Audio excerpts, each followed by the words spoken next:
I'm Dan, I'm with Madison Banders. We manufacture industry-leading orbital filament tape banders. This video today, we are going to show how our tape banders can help with sustainability initiatives. So I think we're all familiar with this type of package.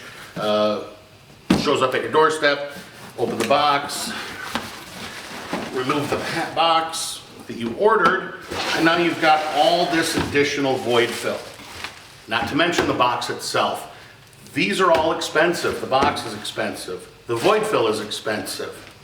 The labor it takes to get that void fill and the product inside that box and taped and labeled, it's all expensive and unnecessary in a lot of projects. So what we're going to do is we're going to use our tape bander to help ensure this package gets directly through the parcel stream to the doorstep without falling apart, right?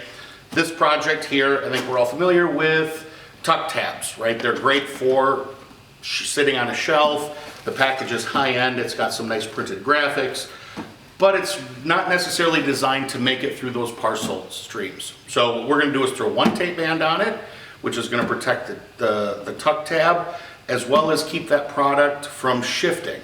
So let's get started. Take the product, place it into the tape banding position, and that's it. Now you've got a nice tape band that goes around. We're not obstructing any graphics, and we're protecting all the vulnerable parts of that box. So the tuck tabs can't open, the auto bottom can't open. Now this is just ready to throw a UPS or FedEx label on it and send it to the customer. If you'd like to learn more about this or discuss your own packaging project, please give us a call. Thanks for your time.